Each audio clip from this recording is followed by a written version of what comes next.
Hello my friends, this is Sylvie Curry again, and everybody knows that whenever I'm out here with my Ziggy that I'm prepared to just talk about something. And today I came out here not having anything scripted or anything that I particularly wanted to talk about. I just felt the need to be out here. It's December and holidays are right around the corner, and I just want to give a recap of some things that have been going on and where my head is and what I've been thinking about, and cooking wise what I plan to do.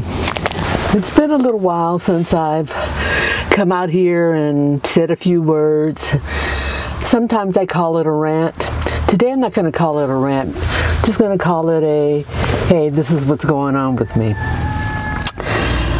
2019, I finished up the barbecue season, did okay. Overall in California barbecue, I am in the top 10, and I believe I'm 7th overall in the California Barbecue Association Team of the Year program. I also finished in the top 10 in a number of other categories, and that's a good thing. So it was a pretty good year. This past November, I went to the Fire and Ice Lady Pitmaster's Barbecue Grill Off in Orange Beach, Alabama. And overall there, out of the 10 Lady Pitmasters, I finished 4th overall. Not as good as you would hope to do, but a good showing. One of the things that was different this year was that the barbecue section was not a KCBS contest. It was a contest based on they call it the EATS, EAT methodology: execution, appearance, and taste. There are no specific guidelines for our criteria other than you have to submit a description of what your turn-in was going to be. In addition to that description, you could use any type of garnish you wanted. You could use any kind of compliments to the plate. Things weren't turned in a styrofoam box. They were used platters or whatever, but it all had to fit on the little serving tray that they give you. And I believe that serving tray was 20 by 13 inches, which is fairly large. The barbecue section, in my head, I looked at the barbecue section as being where you cook the same as you would for a KCBS contest. And nothing in the guidelines said that. It's just in my head. So I cooked that way, and I did my turn-in trays based upon, how what I cooked would fit on those platters. We only cooked 3 meats, and that being ribs, pork, and brisket. There was no chicken category in this competition. So that eat section, I didn't do very well. And I think primarily because I looked at it as a KCBS contest and I did not think out of the box. A lot of different teams presented some very elaborate meats. For example, under the pork section, it did not say it had to be a pork butt or a pork shoulder. Some people turned in a suckling pig, and it was gorgeous. Some people turned in pork belly. So there were all sorts of different varieties of pork. I went with pork butt because I didn't think out of the box. In the other categories like ribs, I don't remember whether or not it said it had to be pork ribs. So you could have done beef ribs. In the brisket category, brisket is brisket. There's no other substitution for that or category. That is a specific cut. And It did not say that it had to be slices. It could have been burnt ends. It could have been pulled, shredded. It could have been in addition to something else. For example, some people turned in a mac and cheese type thing with brisket on top of it. The brisket had to be highlighted, but it didn't have to be just by itself. Some people turned in, say, brisket with grits and made little presentations where you had like a bowl with grits in it and then a layer of pulled brisket. So it varied. I turned in plain old sliced brisket with some burnt ends. It was very good. One of the best briskets that I've cooked this year, and that's coming from me, and the judges don't always agree. But that's what I did. Whew. Now, if my voice sounds funny, I have this weird feeling in my throat where I may be trying to come down with something.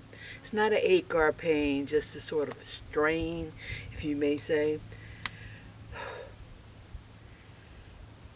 Sylvie Curry, Lady of Q, and I'm out here just hanging out in the front, enjoying nature. Visited with my Ziggy for a while, and now I'm just going to continue to talk about whatever comes into my head. I haven't had a chance to talk with you all in quite a bit. A lot of things have been going on, a lot of busy things on my schedule. You know, it just didn't have time. I even had a period of time where I didn't do very many videos, food videos, because there's just so much going on. Now, most people would say, how can you be retired and not have time?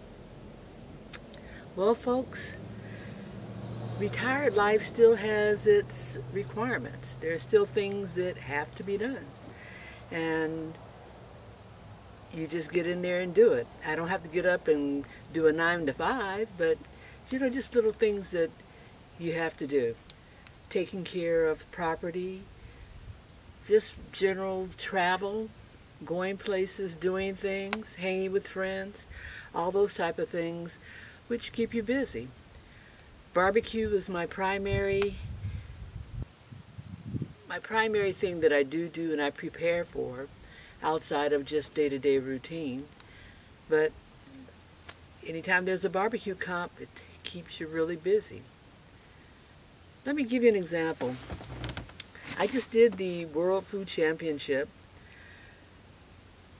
competition in Orange Beach, Alabama, and I told you a little bit about that regarding the Eats barbecue section.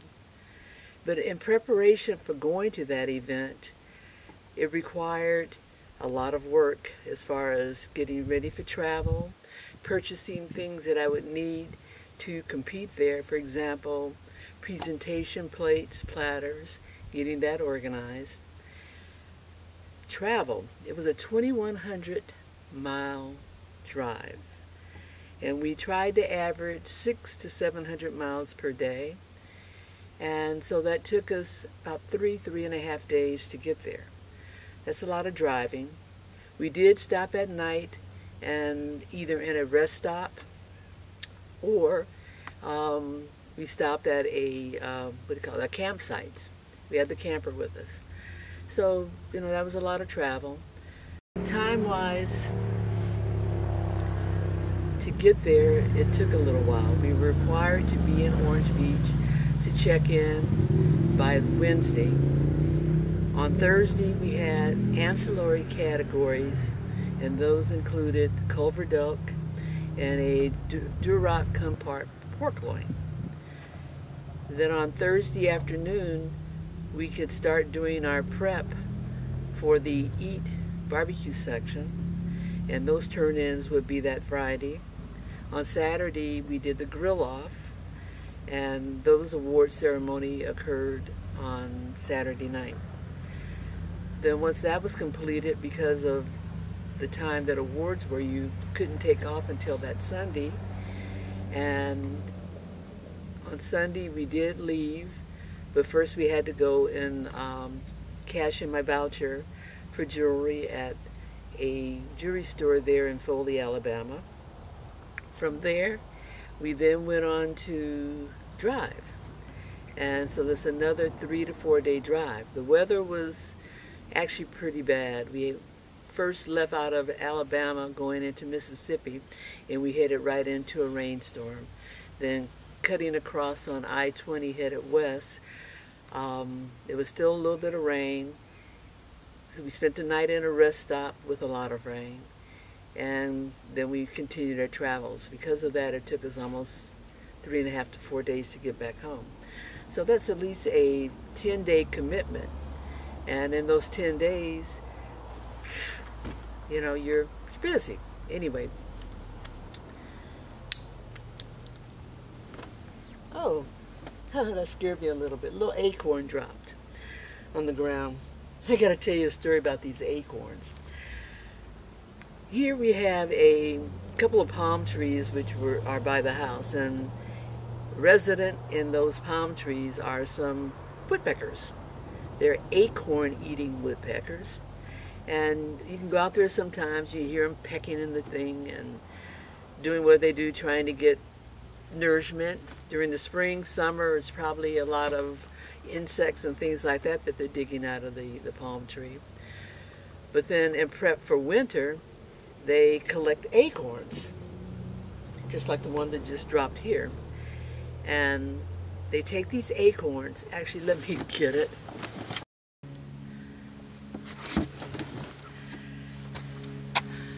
This is what the acorns look like with the hole in it. Anyway, these little woodpeckers collect these acorns, and they take the little shell off of it, and they store it. They store it for the winter.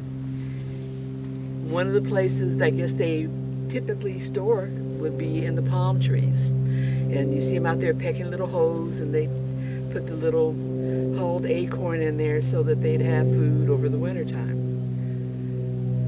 Well, lo and behold, what happens? This crow finds out that there's acorns stored in that palm tree. And this crow, rather than going out and getting his own acorns, goes in this palm tree and has been taking the woodpeckers' acorns. And of course that creates, you know, a little problem. And a couple of times I've seen, there's about 3 or 4 woodpeckers, and I've seen them trying to do little dive bomb things on the crow. They don't actually go in and hit it, but they just go at it. And the crow just sits there like, you know, hey, get me some more acorns. Anyway, long story short, what the woodpeckers have been doing, instead of putting the acorns in the palm tree, is they found another storage area. On the siding of our home, of our house, there's rock and some rocks, and of course in between little rocks there's little crevices, and I'll have to do a little video showing you, if I can get up high enough to get a good picture, showing you where those little crevices are and where they've chosen to put their acorns.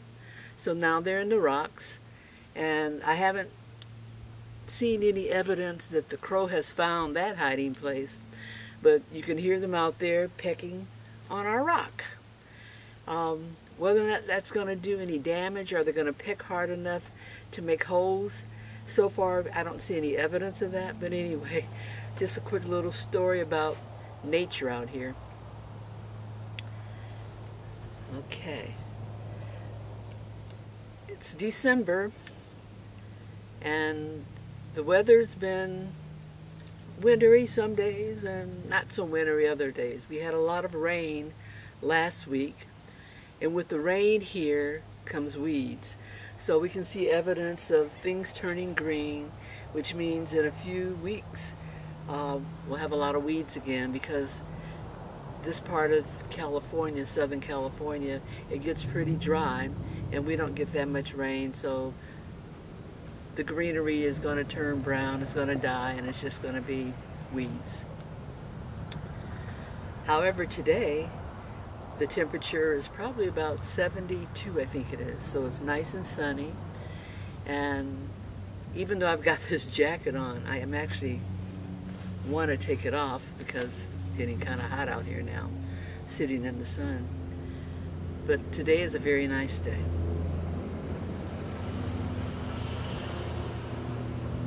What else has been going on? Well, end of the year, getting ready for the holidays. My son actually is going to be here for 1 week before Christmas, and plans are that we're going to do a lot of cooking. He works in a nice fancy restaurant in Las Vegas, and he does that fancy cuisine stuff. We won't be doing fancy cuisine stuff here, but we'll just be cooking, and hopefully I can get him in some videos, or we both can do some together. He'll be going back home at the same time that my daughter will be coming here for Christmas.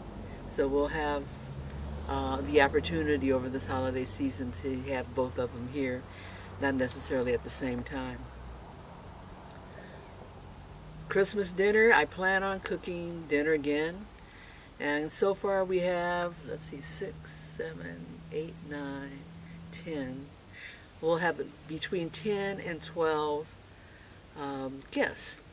And I like doing these holiday dinners because it gives me the opportunity to cook for someone, number one. And number two, I just like having people over for the holidays and hanging around. And people tend to like to come here. Here meaning to our home. My menu, I think I'm going to be cooking, and this isn't finalized, but I think I'm going to be cooking a prime rib. And with that number of people, it is my plan to have at least a 4-bone prime rib, because in addition to it, I want to do Cornish hens, and I'm going to smoke those in the smoker. My daughter doesn't eat beef, chicken, or anything other than fish. She calls herself a pescatarian. So she's going to be eating, or I'm going to be cooking for her, salmon. And then we have a number of sides. One of the sides that I think I'm going to go with will be cream spinach, and that'll go along very well with the prime rib. And I'm also going to be doing asparagus with a hollandaise sauce. Not sure if I'm going to do a corn dish. I know my daughter always expects to have, you know, a cream corn souffle. So I have to see how I feel about doing that. In addition, I'm going to be cooking Yorkshire pudding, which is not a pudding but a bread, which also goes along with the prime rib. Gosh, what else? Ah, yes. I'm going to be doing butternut squash, and it's going to be a caramelized butternut squash. I don't do the desserts. Most of my friends bring the desserts. Baking isn't my thing, so they fill in that gap. So that'll be Christmas. This year we may even have some small children over, and that'll be interesting because my kids are grown, so there's no kids, no grandbabies yet. So I'm not used to having little ones running around, so that may be interesting.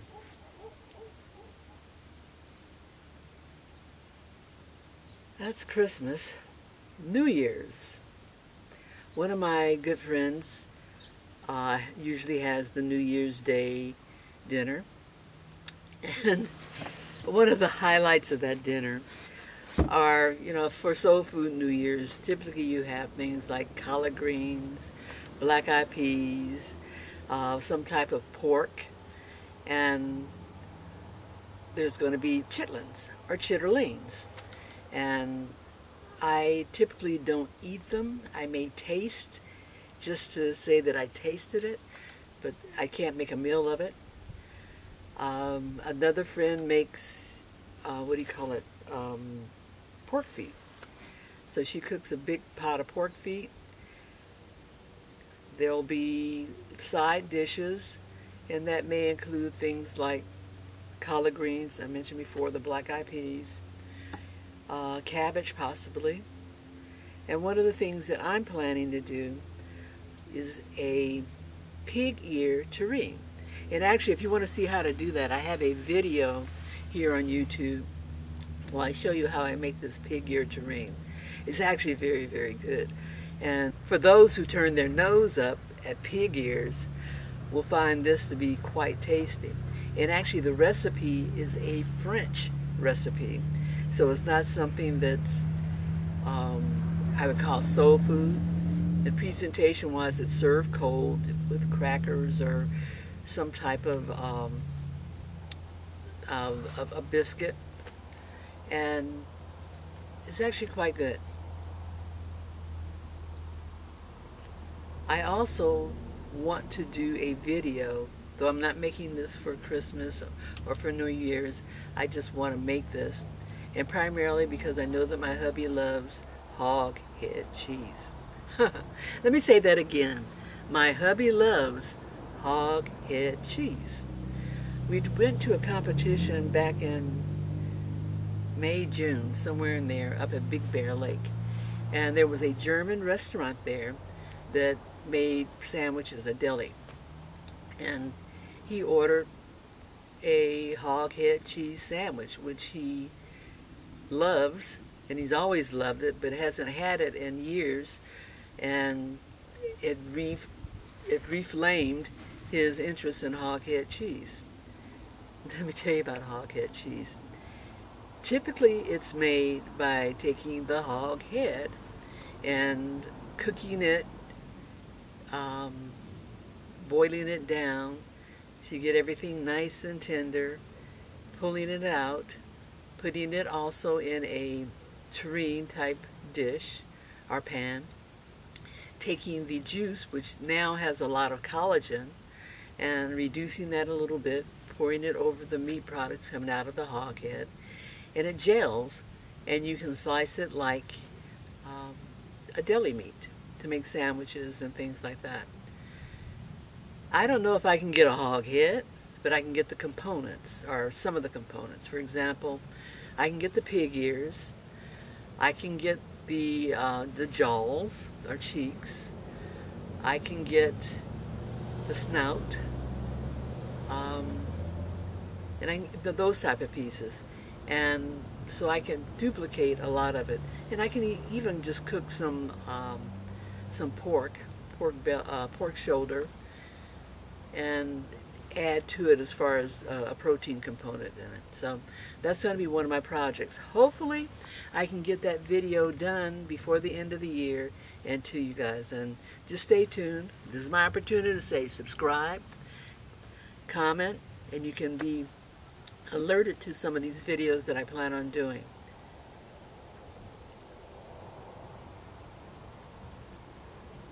Okay, where do we go from here? 2019, my first competition for 2019 will probably be the end of January.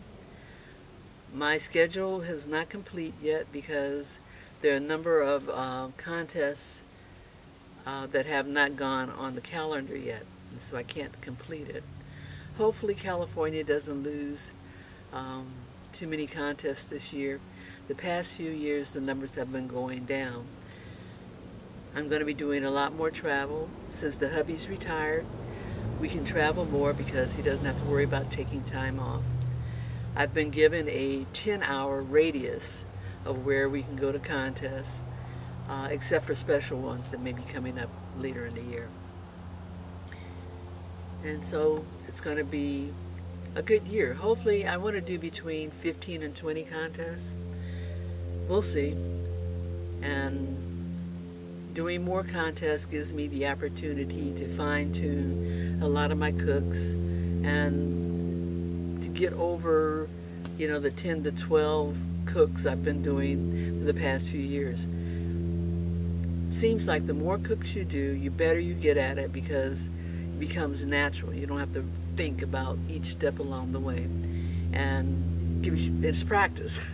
Practice within a contest. Okay, I'm going to end this video here and head back to the house, and maybe I can find, I still got this acorn in my hand. I'm going to see if I can find where the woodpeckers have been putting these little acorns so I can show you how they store them. I don't want to disturb them while they're doing it because they're they're very uptight about this crow, and any little sign or noise they fly away. So we'll see. Hoping that will focus. That's an acorn that's been stored by the woodpeckers. There's a number of them here. Let me see if I can get the camera to focus on them. There's one in there.